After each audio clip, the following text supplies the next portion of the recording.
The big boost to Atmanirbhar Bharat in defense, especially on the aspect of the fifth generation aircraft, the advanced medium combat aircraft plans, the FGFA.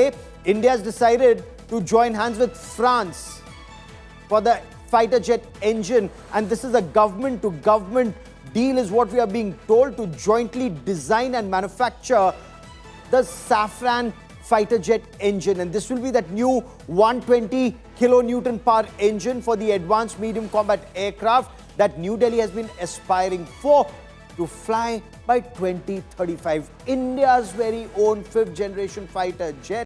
ভারতের প্রতি American রাষ্ট্রপতি ট্রাম্পের একচক্ষু দৃষ্টিভঙ্গির কারণে একটা বড় ক্রেতা হারাতে চলল আমেরিকা যুক্তরাষ্ট্র। নমস্কার, আমি শান্তনু ঘোষ। ইন্টারন্যাশনাল ডিসকাশনসের এই পর্যবেক্ষণে আপনাদের স্বাগত জানাই আরও একটা নতুন এপিসোড নিয়ে। খবরের কাগজ বা বিভিন্ন রকম ইলেকট্রনিক মিডিয়ার মাধ্যমে এটা এখন গোটা বিশ্বের কাছে ছড়িয়ে পড়েছে যে ভারতবর্ষ তার পঞ্চম প্রজন্মের মাল্টিরোল যে এয়ারক্রাফট, সেই পঞ্চম প্রজন্মের মাল্টিরোল এয়ারক্রাফটের জন্য যে ইঞ্জিনের দরকার, সেই ইঞ্জিনের জন্য এতদিন আমেরিকার মুখাপেক্ষী হয়ে থেকেছিল। কিন্তু বর্তমান টানাপোড়েনের পর থেকেই ভারতবর্ষের সরকার সিদ্ধান্ত নেয় যে এরপর থেকে এই রকম আনপ্রেডিক্টেবল, অর্থাৎ যার উপরে ভরসা করা যায় না, এই রকম একটা দেশের উপরে কোনো মতেই নির্ভর করা যেতে পারে না। তাই ভারতবর্ষের স্বপ্নের এই চুক্তি বা স্বপ্নের এই যে আগামী প্রকল্প, এই প্রকল্পের বাস্তবায়নের জন্য আমেরিকা নয়, অবশেষে আমেরিকারই আর এক পার্টনার, ন্যাটো পার্টনারের উপরেই শেষ পর্যন্ত কিন্তু ভরসা রাখতে চলল ভারতবর্ষ। একে বলে একেবারে ফ্রন্ট ফুটে ছয় মারা। দর্শক বন্ধুরা, এমকা অ্যাডভান্সড মাল্টিরোল বা medium combat aircraft fifth generation, অর্থাৎ ভারতবর্ষের কাছে বর্তমানে যেটা আছে রাফাল, সেই রাফাল 4.5 জেনারেশনের এয়ারক্রাফট। এই ফিফথ জেনারেশন এয়ারক্রাফট যেটা স্টেলথ প্রযুক্তিযুক্ত, সেই ফিফথ প্রজন্মের পঞ্চম প্রজন্মের এই যুদ্ধ বিমানের জন্য ভারতবর্ষ দীর্ঘদিন ধরে চেষ্টা করে আসছিল। কিন্তু ভারতবর্ষের যেটা সব থেকে বড় কমজোরি যেটা বলা যেতে পারে, সেটা হচ্ছিল এর জেট ইঞ্জিন যে নির্দিষ্ট প্রযুক্তি সেটা ছিল না।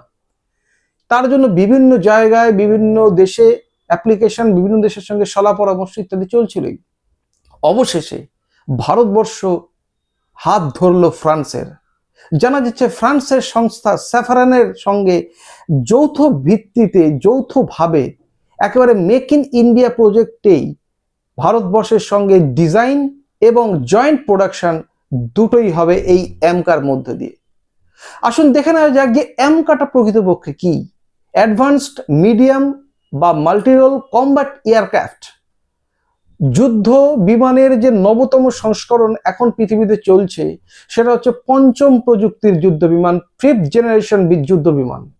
যেটা চীনের কাছে আছে J-20, যেটা আমেরিকার কাছে আছে, যেটা কয়েকদিন আগে কেরলের তিরুবনন্তপুরম এয়ারপোর্টে এসে বসেছিল, ঘাপটি মেরে নেমে বসেছিল এই কারণে যে ভারতবর্ষের এয়ার ডিফেন্স সিস্টেম তারা যাচাই করতে চাইছিল, এটাই জানা যাচ্ছে। সেই F-32, সুখোই 57 ইত্যাদি যেগুলি পঞ্চম প্রজন্মের যুদ্ধ বিমান আছে, সেই যুদ্ধ বিমানগুলিকে টেক্কা নেওয়ার জন্য ভারতবর্ষ অনেক দিন ধরে চেষ্টা করছে। এই এমকার প্রজেক্ট আজকের নয়, এমকার প্রজেক্ট প্রায় 2010-11 সালের প্রজেক্ট। কিন্তু তখন থেকেই জেট ইঞ্জিনের অসুবিধার জন্য ভারতবর্ষ এটাতে অ্যাডভান্স করতে পারেনি। আস্তে আস্তে লাল ফিতের বাঁধন ইত্যাদি বিভিন্নভাবে বিভিন্ন পদ্ধতি পেরিয়ে অবশেষে যেটা জানা যাচ্ছে, যেটা ইন্ডিয়া টিভির সূত্রে জানা যাচ্ছে, যেটা ইন্ডিয়া টিভি জানিয়েছে, আমরা সেটা এখানেই আপনারা দেখলেন, সেখানে দেখা যাচ্ছে যে ভারতবর্ষের এই এফোর্টটাকে, এই স্বপ্নের প্রকল্পটাকে বাস্তবায়ন করার জন্য ফ্রান্স এগিয়ে এলো। ভারত শেষ পর্যন্ত ফ্রান্সের হাত ধরবে। আমেরিকান GE কোম্পানি তারাও ছিল এই দৌড়ে, কিন্তু GE কোম্পানির সঙ্গে ভারতবর্ষ এই মুহূর্তে আর কোনো রকম ভাবে এগোতে চাইছে না। এখন প্রশ্ন হতে পারে দর্শক বন্ধুরা, ফ্রান্স কেন? ফ্রান্স কি তবে রাফালের মতো এই ক্ষেত্রে কি রাফায়েলের ক্ষেত্রে যেমন হয়েছিল যে ফ্রান্সের যে টেকনোলজি সোর্স কোড যেটা বলা হয়, যে বিমানের যুদ্ধ বিমানের মেইন বিষয় হচ্ছে সোর্স কোড, অর্থাৎ বিমানটার টেকনোলজি, সেই টেকনোলজিকে ট্রান্সফার করবে?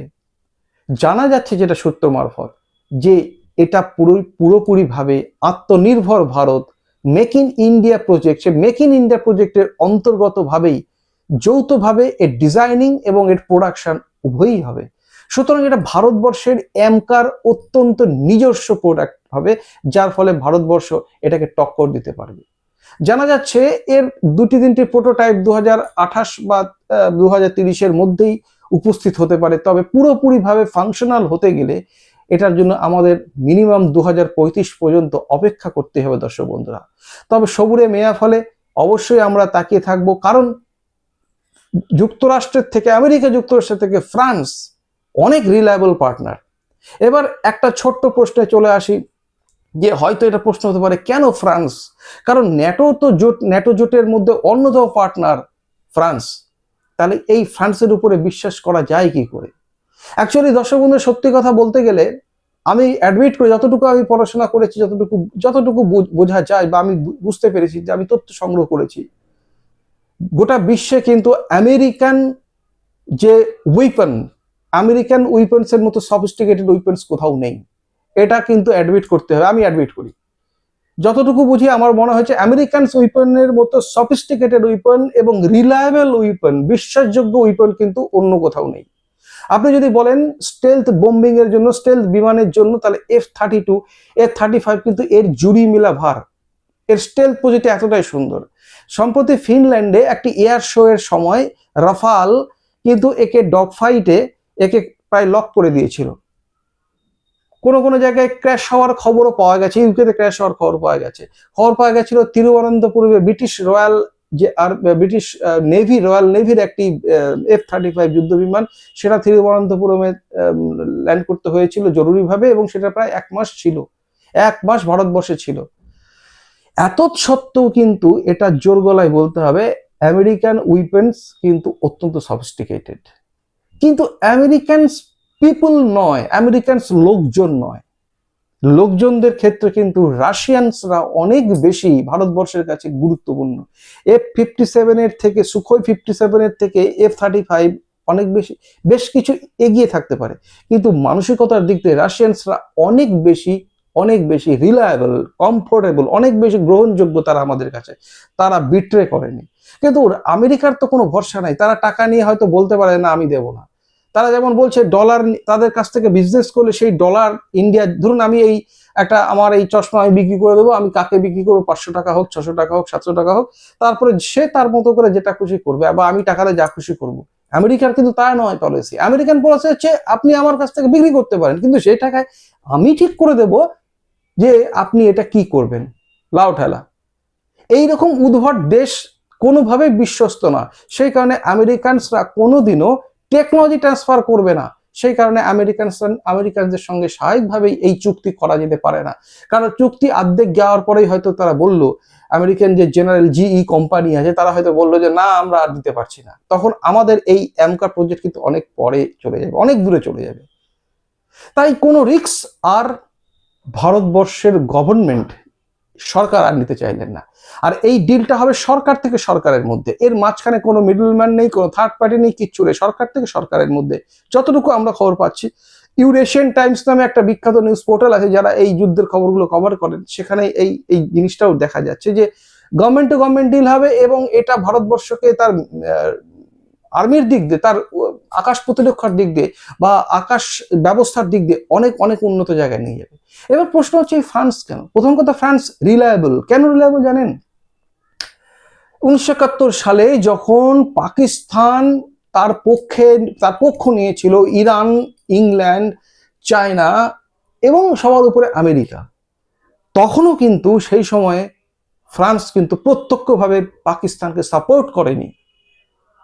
ঠিক 1998 সালে যখন পোখরান-2 হলো, ভারতবর্ষ যখন পোখরানে বোমা বিস্ফোরণ করলো, পারমাণবিক বোমা বিস্ফোরণ করলো, তখন কিন্তু গোটা বিশ্বের বেশিরভাগ সেই দেশগুলি, যেগুলি দেশ আমাদের প্রতি বৈরী মনোভাব সম্পন্ন ছিল আমেরিকার নেতৃত্বে, তারা কিন্তু তৎক্ষণাৎ ইকোনমিক স্যাংশনস জারি করে দেয়, কিন্তু ফ্রান্স করেনি।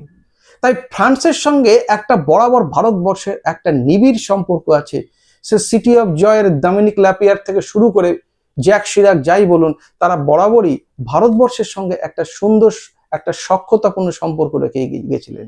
তাই আমকার জন্য এই জেট ইঞ্জিন, যেটা অত্যন্ত ইম্পর্টেন্ট, সেই জেট ইঞ্জিনের চুক্তিও শেষ পর্যন্ত এই ফ্রান্সের সাফরান কোম্পানি সঙ্গেই চুক্তিবদ্ধ হলো ভারতবর্ষ, যতটুকু তথ্যভিজ্ঞ মহলের সূত্রে জানা যাচ্ছে এবং যতটা এই ইন্ডিয়া টিভি সূত্রে জানা যাচ্ছে।